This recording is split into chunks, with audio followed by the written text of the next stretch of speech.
what is up, people? So I have already made the TLDR for 3.21 and it is already in my notebook, okay? So you can just go over to the link in the description below and just search for this 3.21 patch notes TLDR. First and foremost, this TLDR is more or less something that I will want to only emphasize, like things that I feel it's important. Alright, every single patch notes, it is going to be very long, right? And of course, I'm pretty sure there are a lot of you out there that you are either too lazy to read, okay, too lazy to read the whole entire thing, or you just want to know what is changed for my builds, right? That's the second option. Or you want to know like what are the important things that you need to take note of, regardless of not whether you play my build. Okay, so yep, here is the TLDR.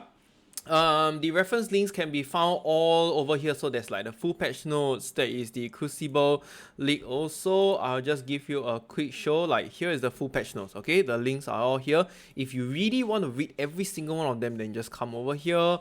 For the Crucible website, basically it just tells you a very brief idea of what are the new mechanics.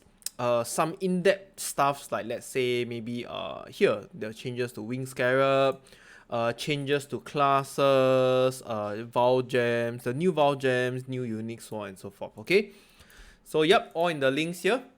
Okay, so let's start. First up, a very quick view of what has changed or what is new is number one, the new Crucible mechanic. Okay, of course this is the Crucible league, so new Crucible mechanic where basically you are going to imbue some skill tree into your weapons. Alright, next is the Breach and Abyss has been revamped. That's number two. Third is passive skill tree mastery has been changed. There are a lot of changes. When I say changes, I mean new changes and replacement changes. Alright. Fourth is the passive skill tree cluster change. So what does this cluster means is sometimes if you were to see, okay, let's say I'm gonna bring out my POB. Right, so alright, so like probably here is one cluster, here is another cluster. So this is like the sword cluster, this is the bow cluster. Alright, there are some changes to the cluster, that's what I meant. Okay, and then we have the new keystone in Endless Passive Tree, which is basically the gateway.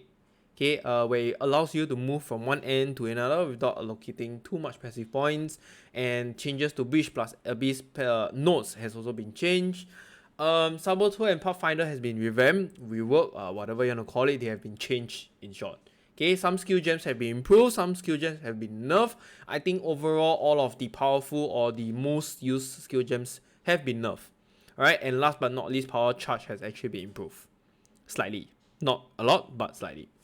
Okay, so yes, before I begin going down one by one, I just want to say like a very quick overview of my thoughts.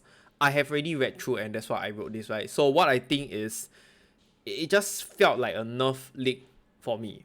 Okay, there is actually quite a lot of nerfs, but it's very hard to say. Okay, it's very hard to say because the Crucible skill tree looks very fantastic. Okay, it looks really very good. Okay, imagine what you can do by scaling all of these skills onto your weapon that is going to be so strong for your class. I can't imagine like having multiple support gems on your weapons. Alright, so like you can from a 6 link maybe even go up to a 9 or 10 link easily with the new skill Crucible skill tree. We do not know. Okay, I do not know the full potential of this Crucible contents, so it's very hard to say, but so far whatever I've read, it feels like it's nerf, right? Other than the Abyss revamp, yeah. Okay, so the gateway keystones is what that is interest that I have the most interest in. Okay, basically because it opens up a lot of combination to what each individual players can farm, right? For example, I think many of you probably know from my Atlas skill tree strategies, like if I want to farm Legion and I want to farm Essence, holy crap, it's a ton of passive nodes, skill points that I need to take to go from one end to the other, because Essence is on the left and Legion is on the right, right? So same for, let's say if I want to farm Abyss plus Essence, Abyss is on the right and then what else? The essence is on the left. Or maybe you want to farm Ritual and Harbinger, alright? Ritual is on the left and Harbinger is on the right. It doesn't make sense like to go one big round to actually just farm for Harbinger. So usually if you are scaling towards the right side of the tree, you will only focus on those nodes because you're not going to waste too much skill points just to farm another content. Right, so with these new gateway keystones, I think it opens up a lot of combinations to players. Alright, okay, so let's begin. First one, we have the Crucible League mechanic. Okay, everybody thought it was a crafting league, like as we would expect because of the forges. Like, wow, it's gonna be a crafting league. Are we gonna craft something awesome? Is this like a new crafting mechanic? And then after the live stream review was shown, everybody was like, not what was intended. A little bit of disappointment here and there, but nonetheless, suck it up. Just live with it, right? So what it does is basically it allows you to imbue only on your weapons, like including the offhands, with a skill tree that kind of like strengthens your skills, stats, etc, etc. Like you can see, I show here, like this is something like the skill tree on your one-handed weapon. Okay, this is just an example. I do not know how far it can go. And then this is like the content that you will encounter on your map. So let's say if you want to improve from this skill, okay, over to this one that has 6% increased strength and 6% increased intelligence, all you need to do is click it, run it.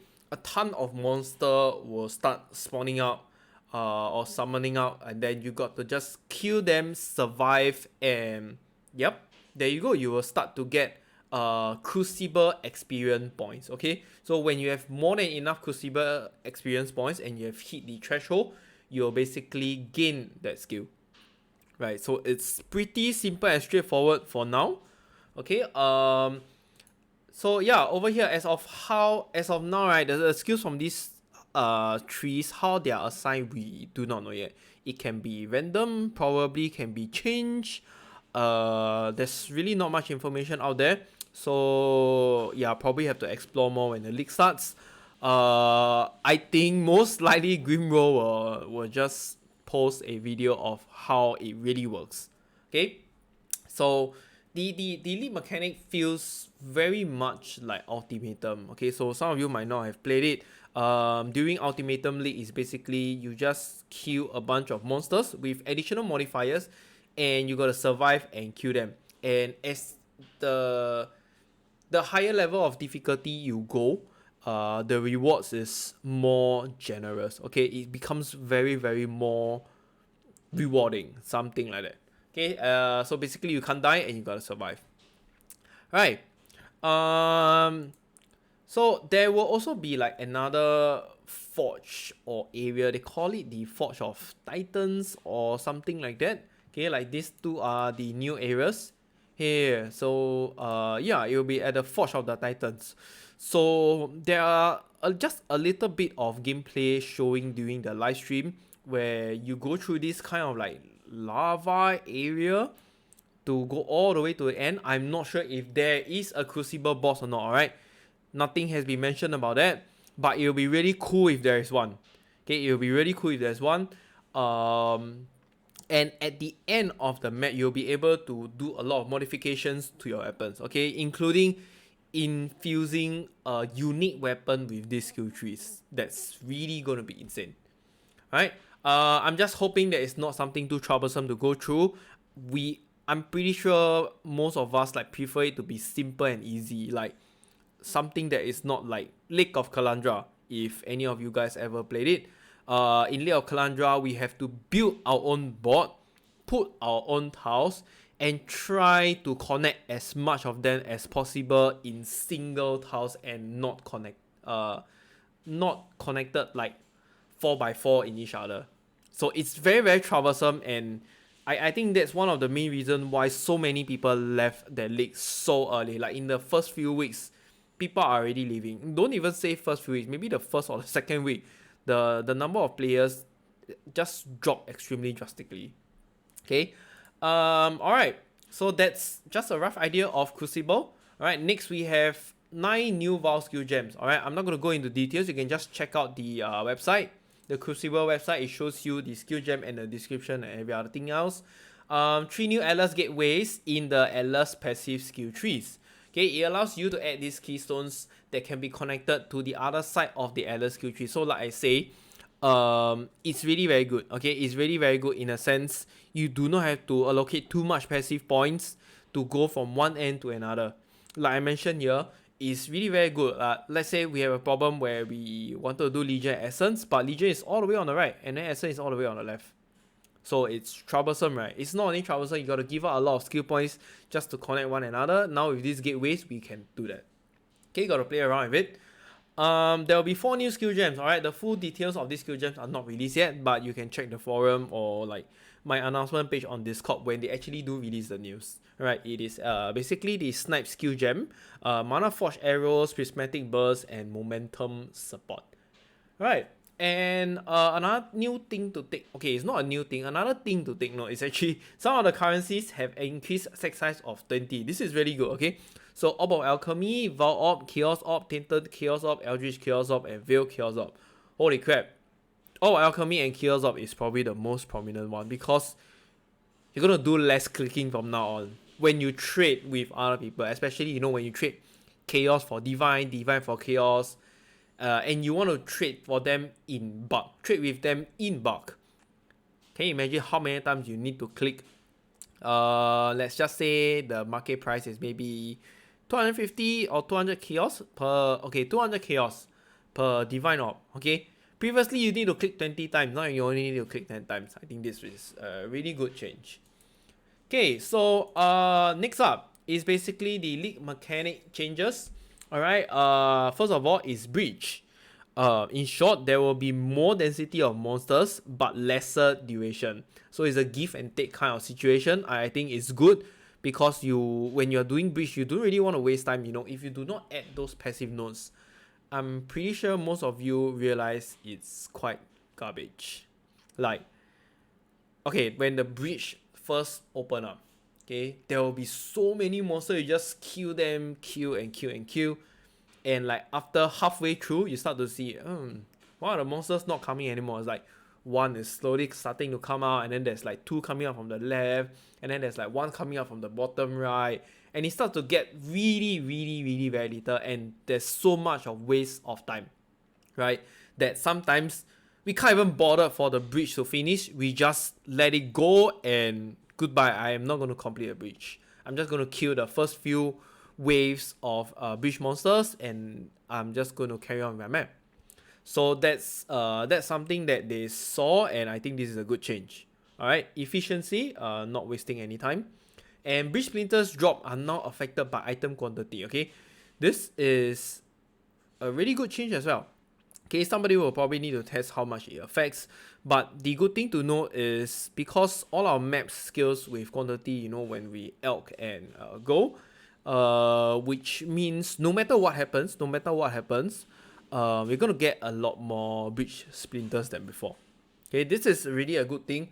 I just hope that they do not make it so ridiculously stupid in such a way. Maybe every let's just say every 50% quantity, I'm gonna get 1 more additional splinter. That's just a freaking waste of time. Okay, honestly, that is a very waste of time, because as of now, for those of you that have played PoE before, we all do know that breach splinters is a waste of time to collect them. Like, they all drop in one breach splinter, like all over the area, right? And like collecting 110 gives you 1 breach stone, and holy crap, 1 breach stone is only giving you like 5 to 7 C. You need to collect 100 just to take 5 to 7 C. That's not efficient, man. That is very, very bad. So that's why we usually don't pick it up. Okay, and now with this, I hope they do improve a significant amount in such a way. Maybe each splinters is going to drop 4 to 5, then it's worth our time to actually pick it up. Okay, even though 4 to 5 is still bad in my opinion, if the Brimstone is going to be like 5 to 7 C, but at least it's better than 1. Okay, at least it's better than 1. Okay, next is the Charge Enriched Pure Brimstone has been totally removed from the game. Okay, this has been totally removed. Why? Because they have changed the levels of the bridgestones now. Alright. As you can see below here, I have put Zor's Tools Ash Bridgestones now have a monster level of 81. Okay. Unato's Bridgestone now has a monster level of 82, and Chayula has a monster level of 83, which means Chayula Bridgestone is almost equivalent to a pure Chayula Bridgestone. Now, this is a very, very good change because previously we don't really have.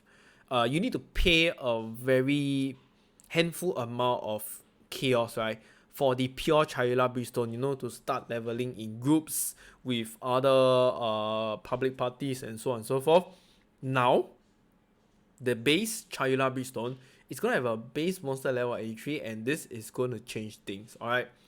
I probably can foresee some farming capabilities for Bridge now. Okay, it's more reliable, I would say. I will use the word reliable. It's just better. Okay, in short, it's just better. Alright, and next, Abyss. Okay, Abyss, the changes to Abyss, right, is probably the most probably the best thing that has happened from out of all the changes. One of them. Alright. So first of all, Abyssal Depths are now rarer and they always contain a leech. Guarantee to contain a leech. Okay. To me, this is good. This is very good. Why?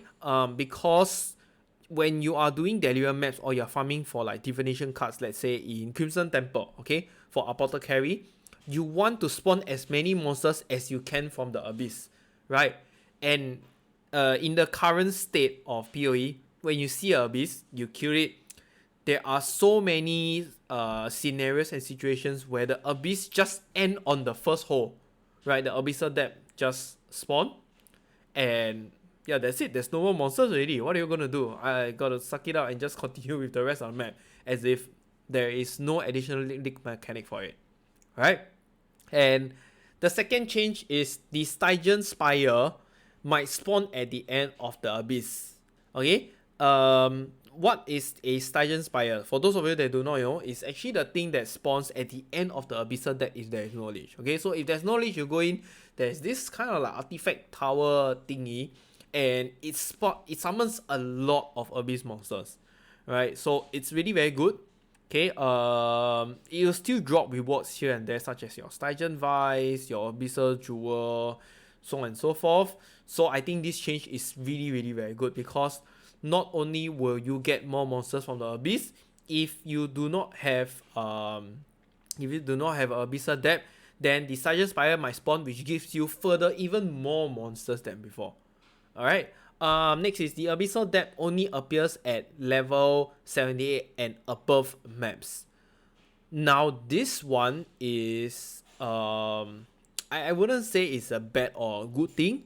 But what it means is it will only start to appear from red tier map onwards. Okay, which means Abyss still can appear. If I'm interpreting correctly, alright, Abyss still can appear in normal maps.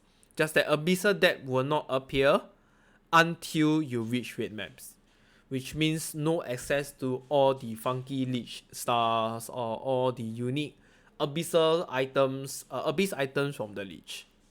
Okay, and last but not least, I think this is one of the good changes for Abyss also. Abyssal Depths only spawn at the 4th hole instead immediately at the 1st hole. Like I mentioned, if it now at the current state, if it spawn at the 1st hole, it is so annoying because you don't get like a whole bunch of extra monsters, and it's a pretty waste of mechanic at the start because most of the time we wouldn't want to do this Abyssal Depth. They are really nothing good for it, right? So yeah, this is a really good change because if, like I mentioned, if you want to focus on killing more monsters instead of going Abyssal Depth, we have the option of going in or carrying on with the map after killing the 4th transition hole of Abyss. Okay, and with that, the changes to Bridge and Abyss, there are also Scarab changes. So it's over here. Raster is still +1 to Bridge. Additional Bridge, so Polish is additional Bridge, and there will be additional hand. Gilded is additional Bridge, additional hand, and now the splinters that drop from the hand will be doubled. Okay, That's why I am not sure if this is actually a good thing, but to me, I think gilded bridge farming might actually be a thing. Okay, it might actually be a thing. Alright, the wing is just plus additional bridge. So Abyss is somewhat similar, so there's like +1 Abyss. The polish is still the same, so it's just additional Abyss, 50% more monsters. But the gilded is different. Okay, +1 additional Abyss, 50% more monsters. And here, you are guaranteed to get a Stygian Spire if there is no Abyssal Depth. Okay, this applies to every single Abyss you encounter in the map. Every single one of them. Can you imagine how much monsters there will be in a single map if you just stack Abyss all the way? It's crazy. It's really crazy. Alright, Stygian Spire spawns quite a number of monsters if I remember correctly. So this is a really good change from Abyss. Wing is just plus additional Abyss, so you have 2 instead of 1. Right? LSQ3 changes. I'm not going to read exactly all of them, so you can just read it. Basically, it just affects the bridge because with the changes over here on top, they have to do some changes to the LSQ3, right? So yeah, for you to read. Alright, same for Abyss also. I'll leave it to you to read. Okay, next up is the maps removed and added. I am so happy. Okay, my 2 favorite maps is actually back. So first up is Tropical Island. Tropical Island is back, guys. It's one of my, or I would say it's actually my favorite map to do Delirium. Okay, it is my favorite map to do Delirium. Some of you might disagree, some of you might say actually Strand is still the best map, but I'm just very used to Tropical Island because first of all, it has a lot more monsters. Secondly, it has probably some of the same layouts as Strand, whereas Strand sometimes you have to turn in, you know, to kill the monsters. Tropical Island is just a goddamn straight linear road down. Okay, there is no funny shenanigans. You don't really have to turn in. Sometimes, you know, there's a pillar in between Strand, then you have to like circle around before you can continue ahead. As it's a beach area, Tropical Island has no such thing. It's literally just one linear straight road down, right? And the boss only has 1 phases, so, and it's only 1 boss, so kill it, done, take your reward and get out. Okay, and oops, this is supposed to be 2. So secondly is Tower. Tower is also back. This is one of the popular maps that everyone has been playing. Alright, if I remember correctly, Tower has not been back for a long time.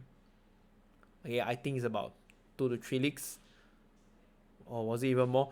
Ever since, okay, so basically ever since the Scourge League, I don't think Tower has ever came back. That's pretty long. Scourge is 3.18, right? I think so. Yeah, so that's 3 leagues. That's why everybody is playing Tower during Scourge League. It's just Magic Find and Tower spamming just to get nurse, and like there's like nurse everywhere. Everybody is just farming nurse for Headhunter. It was so fun, that league where everybody has a Headhunter. Everything's just start to go bonkers. Your character is just so powerful in mapping, so on and so forth. That's why Tower is so popular during back in the days. Now I am not sure, but for now I am very interested in going back to Tower because farming Headhunter has been one of my like end game goals. Alright, so so next is Excavation. Excavation is really not bad if I remember correctly. You can sort of say it's kind of like a one directional map, but I got to reconfirm this again. And Race Course is back. Oh my god, Race Course is the map where the boss has damage reflect. So for those of you that do not know, you need to take note of this. He will actually trigger a buff that will actually reflect all of your damage. Any sort of damage will reflect back to you. So you just gotta take note. When I was playing minions, my minions died because of this boss. Like even the Anime Guardian. So it was quite bad that time. Okay, so remove Ancient City, Grave True, and Sunken City. Yes, please go away. These maps are very, very horrible. When I was doing the project map density, if you have seen the video, these maps are simply just horrible and scary, whatever name you want to call it. I don't even think they should just come back. It's just very bad. Okay, and next, these changes to harvest crafting changes. All right, this is actually important. So the harvest crafting option that applies an enchantment to a non-unique map, causing it to not consume sexton charges, has been replaced with an enchantment for non-unique maps that provide a 50% chance to not consume sexton users. Why? For those of you that wonder why do they need to change this, for those of you that have been playing like under a cave or something, this has been one of the method where players are abusing this sexton called I can't remember exact name, but as long as the rare monsters are being touched, which means like the ghost that is floating around, if they are being touched by those ghosts, they are guaranteed to drop a wing scarab. Okay, it's guaranteed to drop. It's 100% guaranteed. So what they do is they will always infuse their maps with this harvest craft, where it is 100%, it will not consume the sexton. Okay, and they will just work together with combining harvest in the map. So guarantee harvest, guarantee yellow crop, guarantee wing scarab. These 3 sexton. One more sexton. I really can't remember what is it, but it's just an endless continuous farming for this, and you are just getting profit out of it for no good reason from those wing scarabs. And we all know wing scarabs is goddamn expensive, very very expensive, right? So I think GG has made a stop to this, and probably this method is not going to be viable anymore. Definitely not viable, because 50% chance to not consume a sexton. The sexton that has the wing scarab drop, right, is crazy. I think if I remember correctly, it was like 100 divine or something like that. It's really madness. Okay, it's really madness. 100 plus divine, and they just keep abusing it because you're never gonna use up the sexton, right? If you're never gonna use up the sexton, then 100 divine is nothing. If I need the currency anytime, I can just sell back this sexton for 100 divine, right? So technically it's free. Okay, technically it's free, and now they change this. You can no longer do this strategy anymore. All right. Next is the passive skill tree changes. So for the whole entire list, you gotta read here. Okay, I'm just gonna emphasize those that worth mentioning. First up, armor masteries. I'm sorry, guys. They removed the determination has 25% increased mana reservation efficiency. God damn it! They are always every single league. Okay, every single league, they are always nerfing something to mana reservation efficiency. Why can't they just keep it consistent? It is not like it's a bad thing, right? Yeah, it's not like it's a bad thing. Like, so what if there is aura stackers or whatever? They are pouring currencies into their build just to play it. I think it's fine though. Why do they have to keep changing this? Because it's getting very annoying at this stage already that every single league, they are either, okay, I wouldn't say nerf, but they're always changing something to mana reservation efficiency, which makes us like players like us, we have to do our whole entire skill tree all over again, because we will be afraid there's not enough mana to cast this skill. Do we have enough mana? How can we reserve all the important auras, so on and so forth. Okay, so yeah, this is making our life really very difficult every single league. And the rest of the armor masteries, right, I did not list them down, but I feel they are really extremely garbage unless you are playing some armor stacking build.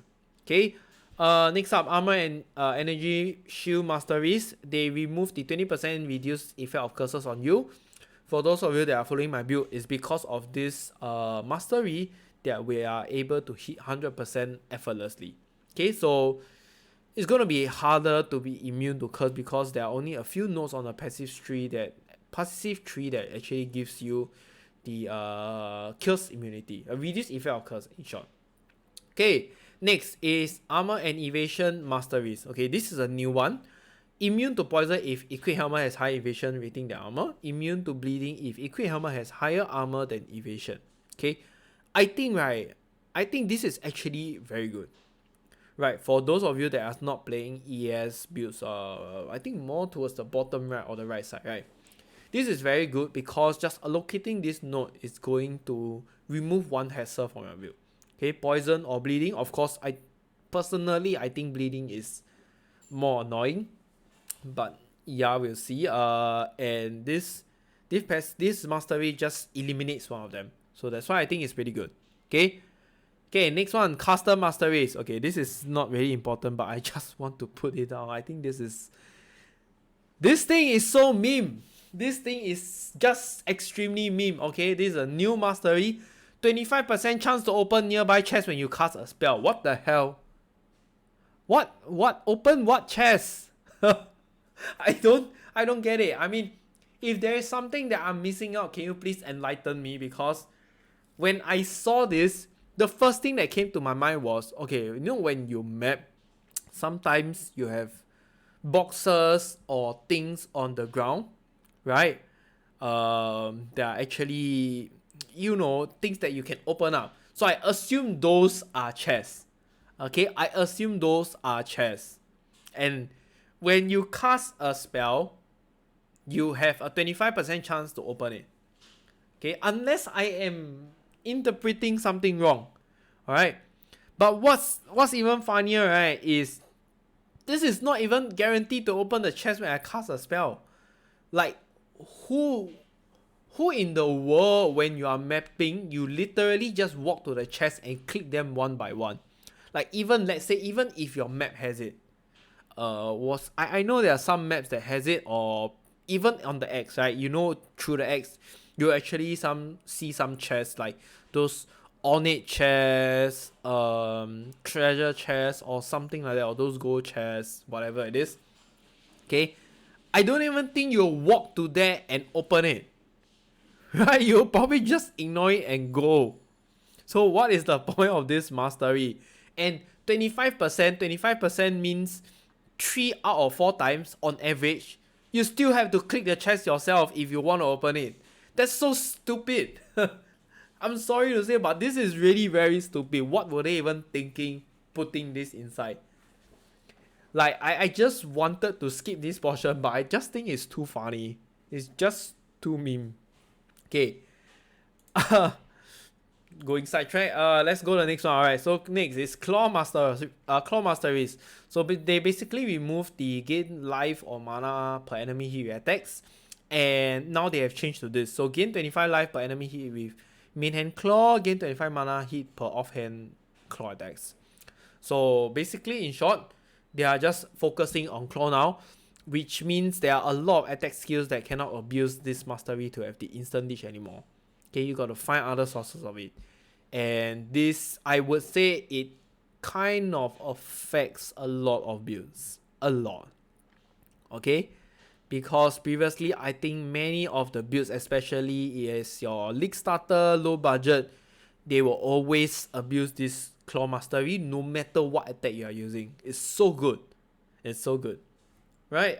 Next is Cold Mastery. So they basically remove Cold Exposure Inflict applies an additional 5% to cold resistance. They remove curses on enemies in your chilling areas have 50% increase effect.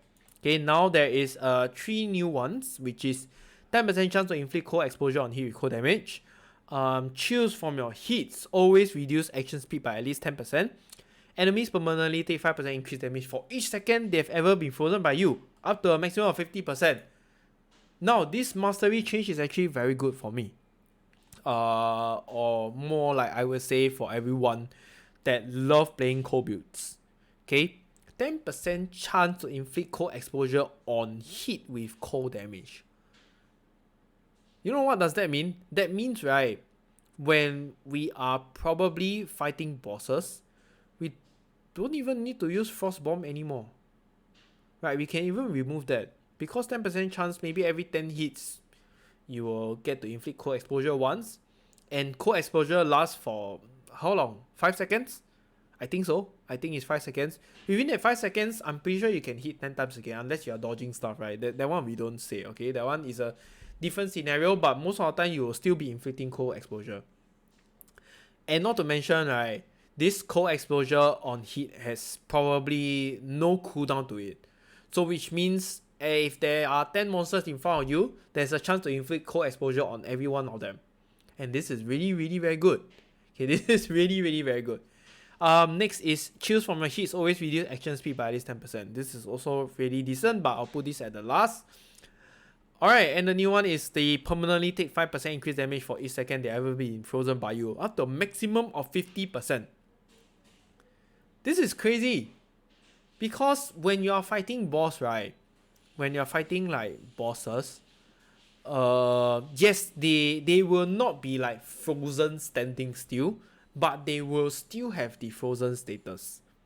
Okay, I'm not sure how will this interact, but this is what I know, that even if when you crit with your cold damage, you will chill and then you freeze, right? So hits will chill and then crit will freeze. Against bosses, it will not be completely, like, they will not be completely standing still and frozen, but they will still have the frozen status. So does that mean that if I am going to freeze them like 10 times, they're going to take 50% extra damage?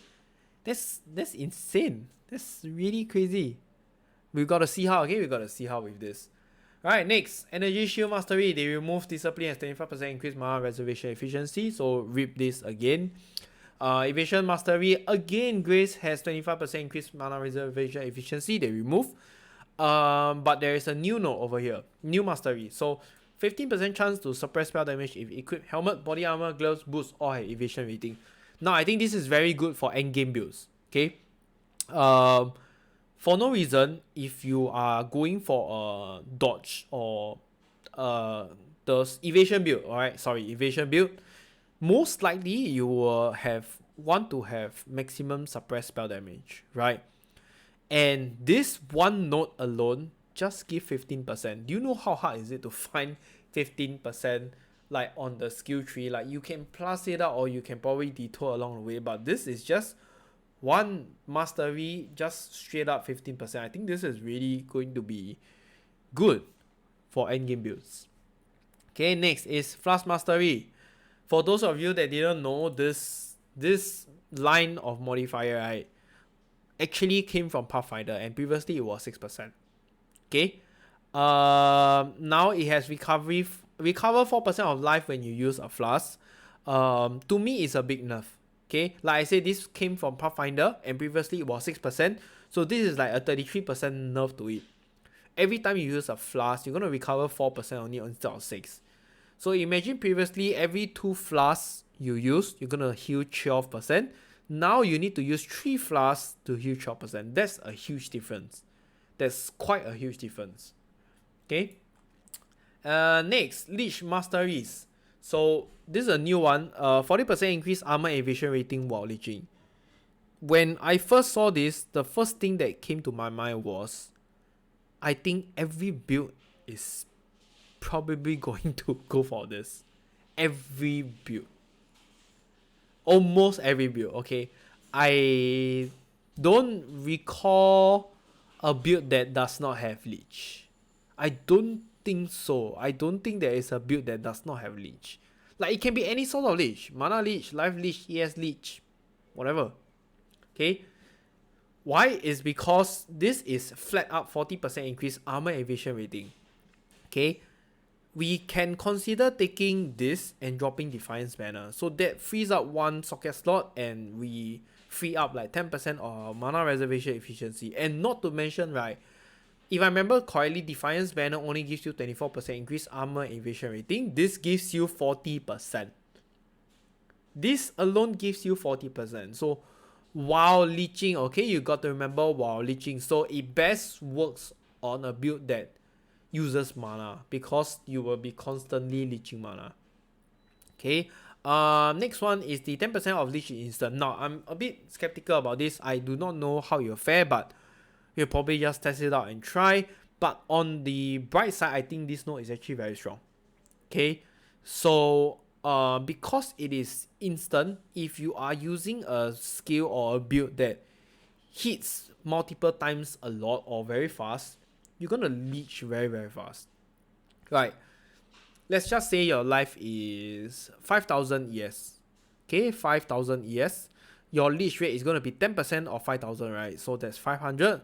So 10% of this 500 of leech is instant, which is 50. Okay. So for example, let's say my COC build, if I am at end game, okay, so it's like a high budget COC, I'm gonna hit 10 times. I'm going to hit 10 times in 1 second.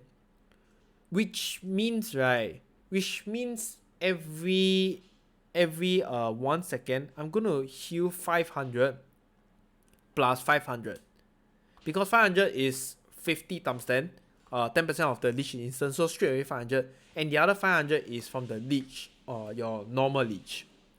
Yeah, so I don't know, gotta test it out. Okay, next is the life masteries. They remove the 10% increased maximum life and 10% reduced life recovery rate. Now instead they have 10% more maximum life if at least 6 life masteries allocated. So in total there is only 6 life masteries allocated, which means you need to take all 6 to get 10% maximum life. I don't know who will do that, okay, but most likely we will never ever be able to take this note again. And this in terms means every single build out there is going to get nerfed by 10% maximum life. Okay, I think 10% maximum life at the early game is pretty important. So, yep. Next is mana masteries. Yeah, they are adding back 12% increased mana reservation efficiency of skills. Previously, they remove it. Was it 15%? Okay, I can't remember, but there is a mastery with this. And then they remove it last league. This league in short, 3.20. So it is available in 3.19. They remove it in 3.20, and now they are reintroducing back in 3.21. What the hell? Make up your mind. Do you want this to leave it or not? It is not a game-breaking shit. It is just something that helps us. Okay, so I think this is really good. Definitely taking this. No doubt, definitely. Okay, reservation masteries. So I have no idea why this is not in here. Don't ask me, but whatever, okay? There is this new mastery which provides +1 to all maximum elemental resistance if you have reserve life and mana.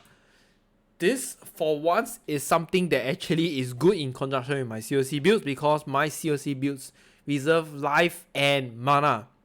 We are going to use Prism Guardian and we're going to use our normal auras, right? So we're going to reserve both, and this is going to give us +1 to maximum elemental resistance. So I take this as a good buff. Okay, good buff. Right, next. Passive skill 3 cluster changes. Right, for the whole list you can read here.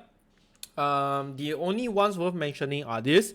The attack cluster. So there's a new multi-shot cluster where it actually gains attacks fire additional projectile. Now I think this is just no-brainer good. +1 to projectile. Why not? Definitely, I sure take it. Okay, bow cluster no longer provides 15% increase attack speed with bows, 20% increase accuracy rating with bows, and projectile speed. This is for the bow, alright? It now has bow attacks fire additional arrow. Again, +1 projectile. Why not? Definitely. It's a no-brainer good stuff. Okay, next. Gold cluster. So, a new Winter's Embrace and Glacier Cage cluster has been added to the northeast of the Witch starting location. Winter's Embrace provides 60% increased freeze duration on enemies and 30% increased damage on shadow enemy recently. Now this is very good. While Glacier Cage provides enemies permanently take 1% increased damage for each second they have ever been chilled by you, up to a maximum of 10%. The moment I read this new cluster, I was like, holy shit. This era is gonna be cold damage again.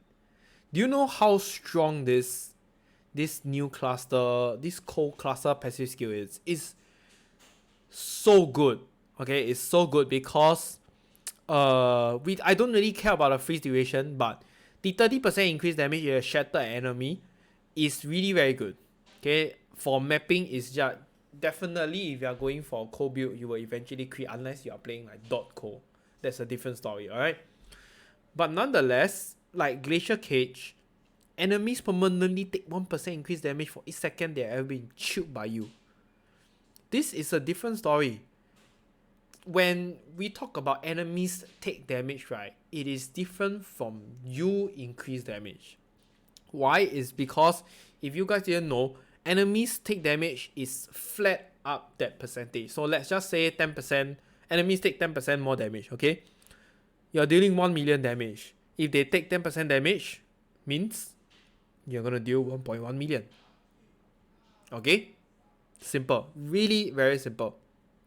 But if you say you increase 10% damage, okay, and you're dealing 1 million damage, it doesn't mean you are going to deal 1.1 million damage, because increased damage has different sources of the damage. It doesn't stack every single thing on the overall scale. Okay, so there are a lot of calculations in between. As in, let's say you have cold damage increase, and then you have like crit multiplier, so on and so forth. This 10% increase damage is probably somewhere in between there. So you probably only get like 10.05 million DPS or 10.04 million DPS, something like that. That's the increment. And that's why I say this Glacier Cage is so good. We just gotta know where is it, and if it's worth taking. If it's too far, then definitely no. Okay, ascendancy changes. Saboteur. Alright, my comments are all here. You can just slowly read. But I will just emphasize it. Alright, anyway. So I've never played Track of Minds before, so I really do not know how good these changes are. On the top left side of this Saboteur tree, however, they showcase Saboteur as COC. Okay, at first I thought it was pretty cool. It was really damn cool. I was like, holy shit, we go Saboteur now, COC. Looks awesome, man. But the more I look at the ascendancy skill tree, the more it felt so meme. It's like really meme. Why do I say that? So first of all, like clockwork, the name of the passive, ascendancy passive, 30% increased cooldown recovery. Like this is the best insight. Okay, so literally this is damn good, because 30% increased cooldown recovery. If you're gonna use it in conjunction with Awaken COC at level 5 gives you 22% increased cooldown recovery. So 30 plus 32, 30 plus 22, we're going to get 52%, and that hits the bare minimum threshold of triggering skills. This is the best number they can probably give. Okay, and probably this is the best passive. Okay, I get it, this is the best. Next up, Bomb Specialist. 20% chance to deal 50% more AoE damage. It only works for COC spells that have AoE. Example, Ice Nova. Okay, which means many other skills will not work well with this passive if it does not have an AoE tag. Stuff like Ice Spear, maybe Arc, right? Arc. So stuff like that, it will not work. Okay, so if you want to play COC with this, it's just Ice Nova. Okay, so this is the second ascendancy. The third one that I find it like the third most useful is actually Explosive Expert. 40% crit multi to burning enemies, 80% crit chance to shock enemies, penetrate 10% ally damage to chill enemies. Now, to me this is bad for COC, because why? Most of the builds only uses one elemental type, which means the other two mods on the passive is useless. It's literally useless. Okay, you're not gonna play Trinity on COC. That's too meme. That's too meme. I don't even know if it will work out or not, but it's just too meme. Okay, you can go and try and let me know how it feels, but yeah, you get the idea. Usually when you play COC, it's just focusing on one elemental type. Okay, and look at the whole other skill tree. There is really nothing good with it. Okay, for now we do not know what is this trigger bot, but I assume it has something to do with the traps and mines. Okay, and there is actually one useful node, which is like Pyromaniac here. Okay, which is like what, immune to ignite and shock. Probably only that line is useful, but I'm not gonna go through all those traps and mines node just to get that. So what is useful? The only thing useful is like clockwork. That's all. On the skill tree, on this ascendancy skill tree, that's all. It's literally what's good. Like if I want to play Ice Nova, okay, then maybe Bomb Specialist is gonna work as well. But Explosive Expert, this is like you're forcing me to take it. And what about the fourth ascendancy point? What are you going to take? That's literally nothing good here. You get what I mean? So there really isn't a good option for Saboteur, and I think if you want to play COC with Saboteur, it's going to be bad. Other classes are definitely way better off, okay? Like even if you want to play some COC with Elementalist, I'm pretty sure it's going to be better than this. Like what is this 30% increased cooldown recovery rate? It's not like we can't find it on items, right? It's not very special. It's not that we can't hit this 52% threshold of the trigger rate. it's always viable and it's not hard. So yeah, I don't get what is the change in this. I think if people are gonna play Saboteur, it's still back to traps and mine. Right, that's the best. Okay, next is the Pathfinder. Guys, they say they buff Pathfinder. I say it's bullshit. I say it's bullshit. It's more like a nerf than a buff. Okay, I have screenshot and I'm gonna show it to you right now. Why is this on top? Okay, let's go. So first up, they rework Master Surgeon, which is like the most powerful thing in, to me, okay, it's the most powerful thing in Pathfinder. Because why? They recover 6% of life when you use a flask. Okay, and then you gain fast charges when you deal a critical strike. You are immune to bleed and corrupted blood. Okay, this in conjunction is just multiple combinations of good stuff right here. Now you remove it and you put what? Life flask effects are not removed when unreserved life is filled. Life flask effects do not kill. 50% less life recovery from flask. What? I don't get it. Why? It's not like we can't have this. I mean, this is good. This is like the Slayer Overleash or something like that. 50% less life recovery from flask. What is the highest life recovery you can have? 3,000? No, I don't even think it's 3,000. I think it's like 2,000 plus only. 50% less life recovery is only 1,000 plus. Holy shit. When you will never be using this passive. I don't know. I don't see it as a viable option. Nobody's gonna take this. It just feels weird. It's like you're killing your own build. Doesn't make sense. Alright, next is they rework Nature's Adrenaline. So previously Nature's Adrenaline was hold on a second. So previously it was 15% movement speed during any flask effect, 20% increase attack speed during any flask effect. Okay, this is really good for attack skills. Now what did they change to? Flask charges gain 3 charges every 3 seconds. Guys, this note was there on the other side, which is okay, I can't remember exactly. Let's have a quick look. It's here. It's called Nature's Boon. Previously it was on Nature's Boon. Okay, so they changed it over to here. Honestly, I don't really care about the 20% chance for flasks you use to not consume charges. So not really important. So basically they changed it over. Okay, and they removed this completely. It's no longer on Pathfinder anymore. You will not have movement speed, you will not have attack speed. Okay, and next, they changed Veteran Bowyer to Master Distiller. So Veteran Bowyer is over here. Here. This is the one that has the elemental damage. Okay, in short, just there's more elemental penetration. Okay, and then physical damage, extra damage of a random element. So what did they change to? They changed to this. Might be a little bit small. Okay, so grant bonus to non-channeling skills you use by consuming 3 charges. Diamond flask, blah blah. Okay, I get that. This is actually not bad. But you remove the option of this. Okay, and what the rest of them looks very miracle. Like magic utility flask applied to you has 30% increase effect. Okay, I get this. This is already there. It's just that they have moved it. Okay, they have moved it from Master Alchemist to here, to Nature's Boon. So you just swap things around, but no matter what I see, this is a huge nerf to Pathfinder. This is quite a big nerf. Right? I don't even know if actually anybody will play Pathfinder again. Like, yes, maybe Poisonous Concoction at the start, and then you transit into something else, but doesn't feel like it's a really good option though.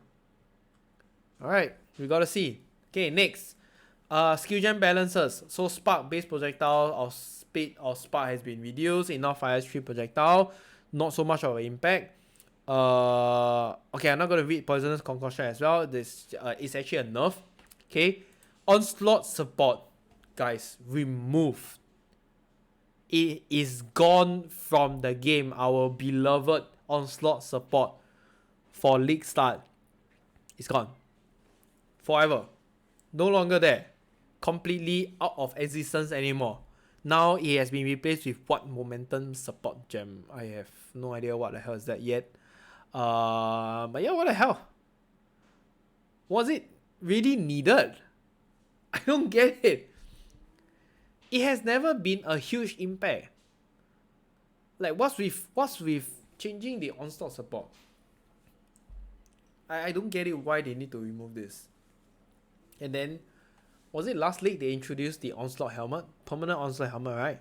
And the very low level one, I think it was level 6 or level 7, I can't remember. Yeah, I don't get this. Okay, Sniper's Mark, basically damage nerf. Arcane Surge, oh, this is another sad one, man. Okay, I'm gonna read this. So, Arcane Surge support no longer causes Arcane Surge to grant more spell damage. Instead, it now causes Arcane Surge to grant 10% increased cast speed at gem level 1, scaling up to 20% at gem level 20. Okay, Saboteur skills also now deal 10% more spell damage while Arcane Surge. Okay, up to 25%. My bad. So, what do I think? I felt that this is a very, very huge nerf that is being targeted towards COC. Yeah, like, or if you are going to manually cast your Arcane Surge, then cast speed is good, right? It's a buff. It's actually a buff. Think about it. If I'm going to manually cast, okay, what is good? Ice Spear. Okay, we just take Ice Spear for example. This is good. This is better than 10% increased spell damage. Cast speed is always better than spell damage, right? But for COC, this is a huge nerf because we will not be getting those 10% additional spell damage anymore. Right? There is nothing for us in cast speed. We don't really scale with cast speed. So, in short, there is no point to use Arcane Surge anymore. That's what I'm trying to say. And that is really very sad. Yes, it does free up a socket. But, oh my god, this is a big, huge nerf for my COC builds. Okay, next is Molten Shell. Now it has a buff that can take damage equal to 10% of armor. Previously, it was just 20%. And previously, it was 10,000 up to a maximum of 10,000. Now it's a maximum up to 5,000. So in short, less tankiness and survivability, like 50% lesser, which is really, really quite a lot. Okay, you're going to see your effective life points be much lower right now. Yep. Okay, and player balances. Power charges now provide 50% increased critical strike chance per power charge. Okay, previously it was 40%. For players and minions. Not that I really care about minions, but yeah, more crits. Which means it's going to be so much easier to cap crit with COC right now. Especially if you're going to go assassin. That's really good, okay? For me, right, I feel these changes, at first I thought it was going to be for COC, but now when I actually thought about it, I think assassin might actually be good for a lot of skills right now. This 10% increase is basically a 25% increase overall. Can you imagine if I have 8 power charges? Previously it was 40%, right? So 8 times 40, 320%. Now it just suddenly shot up to 400% crit strike chance. That's a lot of difference, man. That's not little. That is a lot. Really a lot. So yeah, I think this is a very interesting change that they did for power charges. I'm not sure why they do for power charges, but nothing for endurance and frenzy. Don't ask me. Okay, last but not least, Kirac League mods. This is one of the highlights. Fortune Favor the Brave is still going to be there and always will be there. Basically applying a random option on your map device. Okay. Next is Abyss. Abyss going to cost 2 chaos and is only going to spawn 1 additional Abyss. This is a little bit sad. But nonetheless, I think it's still good. Okay. It might actually be good with the new changes, like what I mentioned over here. It will be good for divination card farmers. Your Crimson Temple is gonna be good, right? And not only that, some of the newer players always have problem to like sustain your maps and stuff, right? Abyss is gonna help you a lot because Abyss, I can confidently say, right, Abyss probably has the most number of monsters spawn as a league mechanic. Okay, pretty sure Abyss has the most right now. Okay, and Essence is back. Essence is back. 3 chaos. You're gonna have 3 additional essence. 1 chaos off for 1 essence. This is definitely the best out of all of them already. As I continue down the list, you'll know why, but this is definitely the best. No doubt. The question is, can you handle this essence or not? It's going to be very strong again. There is no change to it. So essence in conjunction with all the previous rare mods is still going to be very, very strong. They are going to be very powerful. So beware, you're going to die a lot of times. But the profit is there. Okay, ambush. Cost 4 chaos off. You're going to have 4 strong balls. Holy crap. What scarab was this? Polish? I think it's polish, right? Polish has 4 strong balls. So this is basically a polish scarab. Okay, polish scarab for ambush. I don't know, maybe this is more catered for definition card farmers. We'll see. Metamorph cost 5 chaos off. Area contains metamorph monsters. Are you being for real? Like 2 leagues ago, metamorph cost 2 chaos off and it contains metamorph monsters. Did their mats fail or something like that? Why did it suddenly become like this? Like, this is really garbage. It is really, really garbage. I was expecting this to be like maybe retro or something like that. Or maybe heist, okay? Maybe heist. And then the slightly more expensive one will be retro.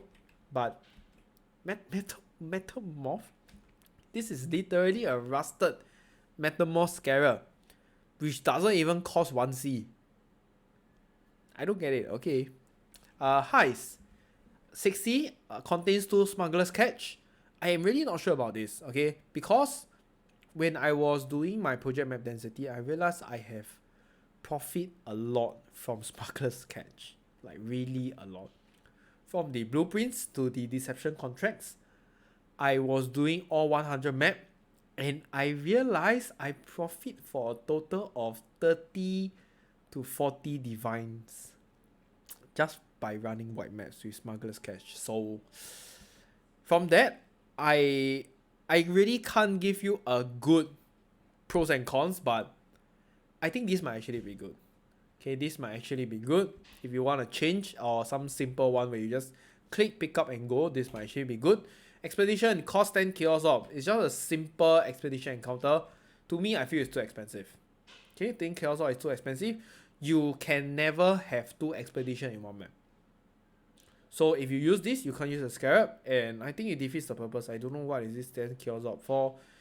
10 chaos off, you can probably buy a polished one, so it doesn't make sense. Alright, and the last one, Harvest, costs 12 chaos off. Okay, contains a Sacred Growth. 100% you're gonna see it. I think this is catered more towards the endgame farming strategy with some other variable combinations. I have no idea how, but usually I don't use all of this really expensive stuff. Usually I'll just focus on the 2, 3 or 4C ones. Right? So yep, that's the last of the last for the changes. Okay, I know it was a very, very long video. I try to emphasize all of them in details, important one. And just remember, this is not even all of it. This is just half. I guess this is just half of it. So yep, what do you guys think about the patch note changes? I think it's a little bit sad for the nerfs, but I kind of like interested to see this Crucible skill tree and the changes to the Atlas passive skill trees. Alright.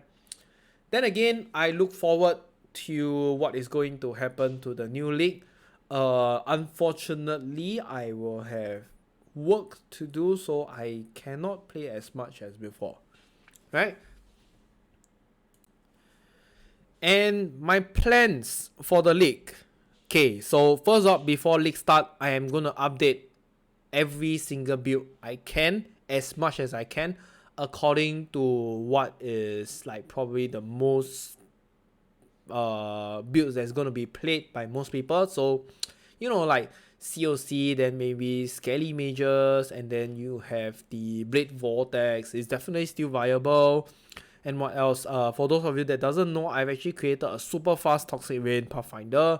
Now it has been nerfed. I don't know how much I can change this, and as much as I like, I really want to fix the bow COC. Okay, I will try my best, no guarantee, but yep, definitely on the list is BV, COC, and Skelly Mages. These are the three. As of now, I still do not know what build I am going to play, and yep, as the days go by, I will probably post one more additional thing to help newcomers or people that have not played PoE for a long time, which is I am going to post a Act 1 to Act 10 guide to show you how you can do it much faster. Okay, this is not a speed run. Okay, it's actually here already, but I will update it and then I'll post a separate video for this. It's gonna help a lot of players have a smoother leg start. Alright, so yeah, I hope you guys enjoyed the video. I'll see you in the next one. Bye.